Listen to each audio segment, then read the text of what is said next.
So when you get a client, when you have to do a transformation for an organization, how do you practically execute? What are the steps? I mean, what are the things you have to look at? So yeah, just to give an overview, that if a person who is listening to us, for example, from a SME, from a small or medium enterprise, and he thinks it's something, a rocket science for him, they can't even think about it, it's beyond their capacity.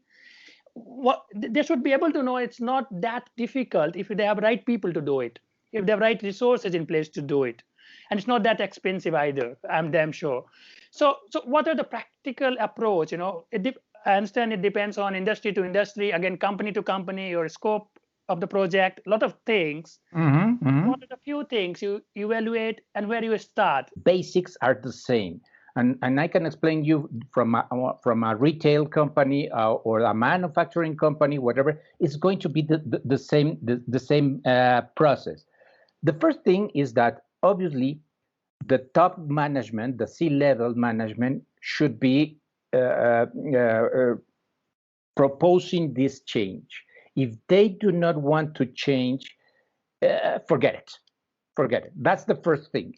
If the CEO doesn't want to change, go away. If the CEO, and a lot of companies like in India, in Mexico and Latin America, are family-based companies, and they are going to tell you, Manuel, but I've been doing this from my grandfather, my father, and me from 100 years or so, and the business is going well. No, it's not going to be well anymore, because obviously, COVID, it has changed a lot of things. So at the end, the top level management, first, they have to be very, very aware that they need to change. It's like an alcoholic person. If they do not consider an alcoholic person, there's no way to in talking with them about a digital transformation. So kind of the same. So the second thing is to take a look, obviously, at their culture. What kind of culture? Because a lot of companies, including a small and medium enterprise, they are very siloed companies.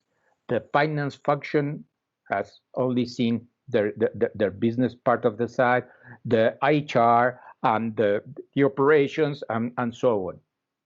They have to be merged. Yes, they have to think first in what are the customer needs and asking the right question, not for them, not for the finance function, not for the HR function, not for the manufacturing function, for their customer. And at the end, you need to start doing that kind of change in their culture, obviously with the help of HR. Yes, and to start changing the way of thinking, the way they manage, and doing a lot of things. Like, for instance, changing all the organizational functions to a customer focus based function. If you are a buyer, a consumer, and you love Amazon, why do you love Amazon? Because it's quickly, fast, delivery on target, and so on. And there are a lot of other companies, including, for instance, in Mexico, a big and huge company like Walmart, that is a big upset when you ask your supermarket on a weekly basis to get all your groceries. Because no, they do not think in the customer. They think in what they have on a brick and mortar building, and then they deliver to you all the things. They do not have this kind of changes. They do not think about the customer. So being in the process of delivering what the customer wants in the time they want, and obviously with the COVID, this is 24 by 7. So the first question you should need to ask, is our business model ready to do this? So that's why digital transformation is changing the business, because we are going to maybe change our business model, because the brick and mortar part of a retail company will not work any longer. How will it work? So we need to rethink about that. Then obviously, uh, when we are rethinking our business model, we need to understand our customers, when they interact, what they interact with whom they interact, how they interact, and where they want to be interacted with. So we need to think customer, customer, customer, customer all the time. Yeah.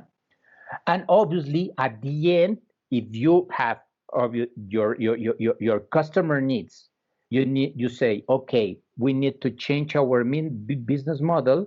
You need to start with little steps on changing things around the company, because obviously if you want to change everything, it's like changing a jumbo jet, your four big engines on flight. What will happen? You're going to be down.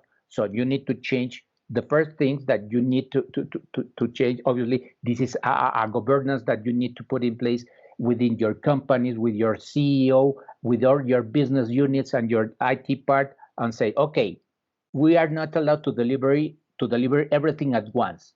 Okay, which one are priority number one, two, and so on, and start changing that kind of things in order to change step by step in an iterative way all your company, all your business.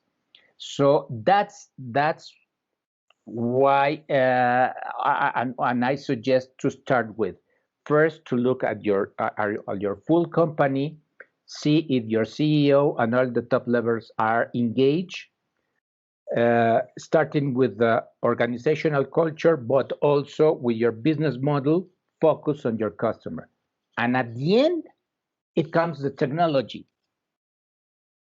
Instead of going first, digitizing documents and so on, yes, I'm going to be more efficient. No. Rethinking your business. This is digital transformation. Rethinking your business. Brilliant. So I think we have got to know about challenges as well. So one could be there should be clear intention of the management to do it. There should not be if and but. So it should not be a compromise decision. I think second one, already you mentioned earlier that there should be perception management or change management, you would say, for the employees. Apart from this, what other challenges you have practically faced when you actually execute the project of digital transformation for a company? What are the other challenges which could be a roadblock? Yeah. Those are the toughest one, and it's once again, it's not said by Manuel Barragan, it says by McKinsey, Deloitte, and the Big Fours. Those are the biggest ones. The other are, for instance, broken in those kind of silos, and the technology is always seen as, okay, if my IT director or CIO is telling me that I'm not able to do that, okay, because I do not understand technology, I won't be doing that kind of things.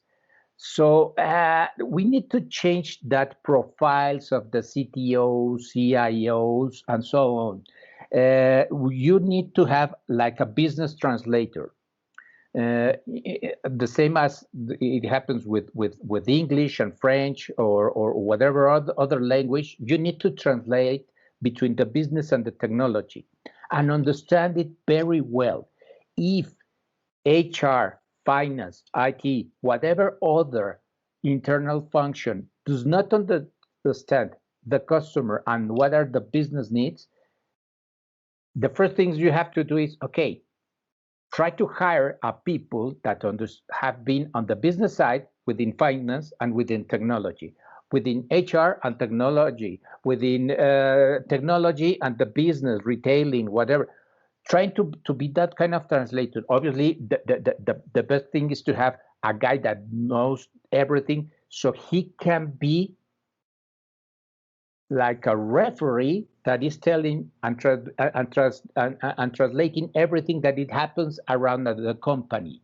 So at the end, they can understand in terms of a CFO what the business needs, in terms of the CIO, what is the business needs, what are the business needs, and in terms of manufacturing, what are the business needs, and everybody has the same path, the same direction, the same strategy, the same goal. So that's key to everybody. So if I'm the CIO, I'm going my way, I'm the operational guy, I'm going my way, obviously it can be the opposite, and what happens with the company? Stays in the same place. So everybody has to go in the same direction. Simple